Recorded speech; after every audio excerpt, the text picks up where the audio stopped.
ముందొచ్చిన చెవుల కన్నా వెనకొచ్చిన కొమ్ములు వాడి అన్నట్టు ఈ ఇంటి ఇల్లరిక వాళ్ళుడిగా ఉంటున్నా నాకు దక్కే గౌరవం కన్నా కోడలుగా ఈవిడ గారికిచ్చే మర్యాదలే ఎక్కువ. అందుకు అహల్యకి అర్హత ఉంది కార్తీక్. అందుకే తనని గౌరవిస్తున్నాం, ఇష్టపడుతున్నాం.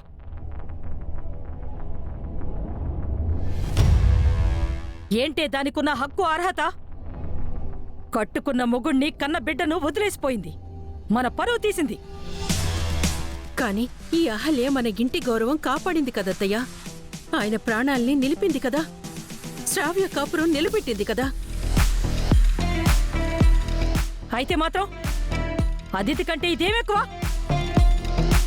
అదితికి చదువుంది, అందం ఉంది, అర్హత ఉంది, ఆస్తుంది, పుట్టిల్లుంది, అయిన వాళ్ళందరూ ఉన్నారు. దీనికే ఉంది. దీని వెనకాల ఎవరున్నారు? అదితి కోడలైతే మనకెంత గౌరవంగా ఉండేది. మీరు అన్నట్లు అహల్యకి పుట్టిల్లు, ఆస్తిపాస్తులు అయిన వాళ్ళు ఏమీ లేకపోవచ్చత్తయ్యా. కాని అంతకు మించిన సంస్కారం, మంచితనం ఉన్నాయి.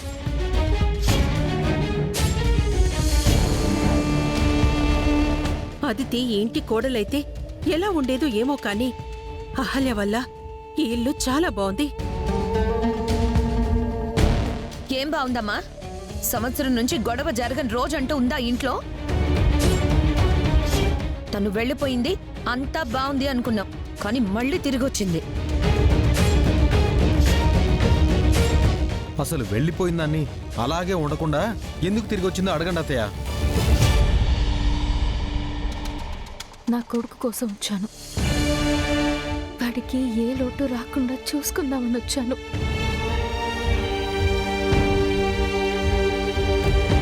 నువ్వు లేకపోయినా నా మనవడికే నష్టం లేదు. అవును, మా మేనల్లుణ్ణి మేము బాగా చూసుకుంటున్నాం. ఏం చూసుకున్నావే నువ్వు? ఒక్కరోజైనా బాబుని ఎత్తుకున్నావా? వాణ్ణి లాలించావా, బుజ్జగించావా? ఏం చేసావు నువ్వు? అదంతా అదితి చేసింది కదా అత్తయ్య. తను మాత్రం ఏం చేసింది? కాని అహల్య ఎంతో చేసింది.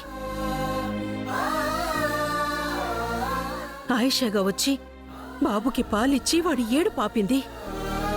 బాబుకి జ్వరం వస్తే వాణ్ణి కంటికి రెప్పలా చూసుకుంది.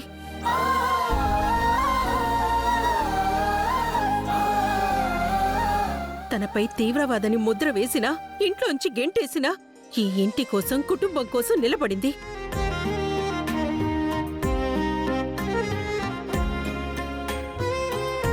ఆయన మీద చెయ్యని నేరానికి నిందపడితే గౌతంతో పాటు కాశ్మీర్ దాకా వెళ్లి ఆ బాక్స్ని ఆర్మీ అధికారులకిచ్చి ఆయన పరువు, గౌరవం నిలబెట్టింది.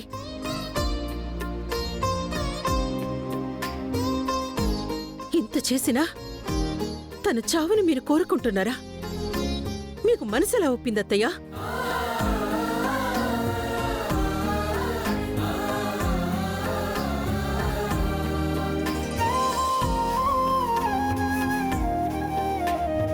వీళ్ళ మాటలు పట్టించుకోవద్దమ్మా. వీళ్ళందరి తరపున నన్ను క్షమించు.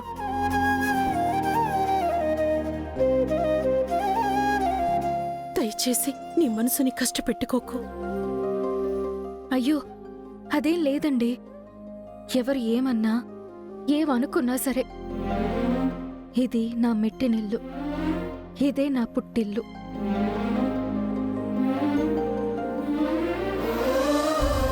చావైనా బ్రతుకైనా నేనిక్కడే ఉంటాను, ఎక్కడికి వెళ్ళను. నా బాబుని, నా భర్తని వదిలేసి, మీ అందరినీ వదిలేసి నేనింకెక్కడికి వెళ్ళను. నేను కోరుకున్నది కూడా అదేనమ్మా. నువ్వు నా కోడలివి కాదు, నా కూతురువి. నువ్విక్కడే ఉండాలి.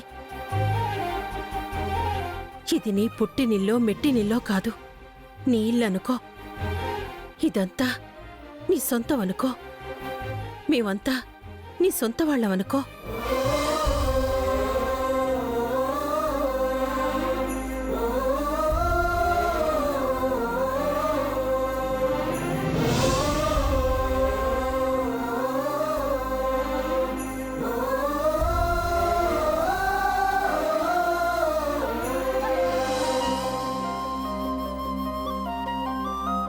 దేవుడి ముందు చేసిన ప్రమాణానికి ఇప్పుడు అహల్య గారు మళ్ళీ అక్షర రూపంలో సాక్ష్యాన్నిచ్చారు.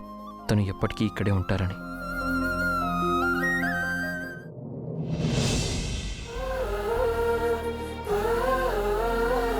అమ్మా,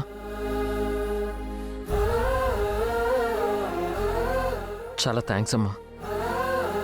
నాన్నమ్మ, అక్క, బావ అందరూ అహల్యని ఎందుకు తిరిగి వచ్చావని నిందిస్తుంటే నువ్వు అహల్యకి అండగా నిలబడ్డావు.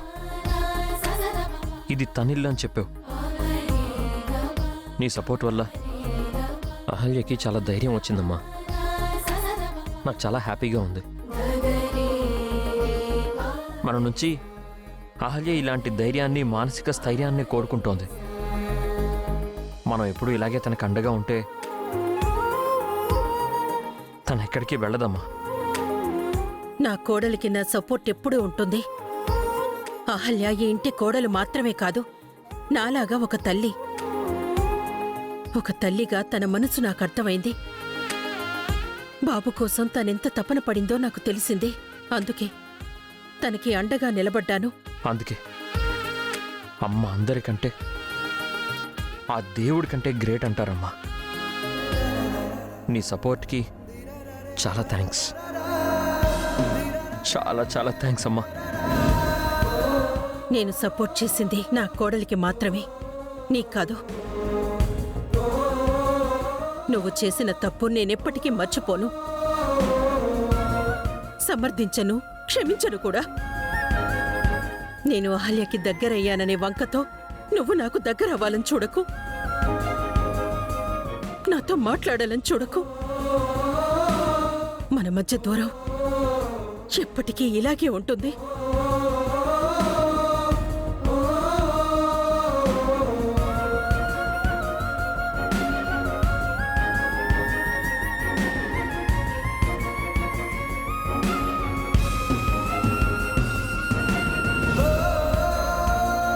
తల్లి కొడుకుల మధ్య దూరం ఏంటమ్మా? ఆడదానిగా, తల్లిగా సాటి ఆడదాని మనసును అర్థం చేసుకున్నావు. అమ్మగా నీ కొడుకు బాధని మాత్రం అర్థం చేసుకోవా అమ్మా? ఎందుకమ్మా నాకు ఇలాంటి శిక్ష వేస్తావు? నీ మాట కోసం నేను ఎదురు చూస్తున్నానమ్మా. ఏదో ఒక రోజు నీతో మనసు విప్పి తన్నివి తీరా మాట్లాడాలనుందమ్మా. నువ్వు నన్ను ఎప్పుడు క్షమిస్తావమ్మా?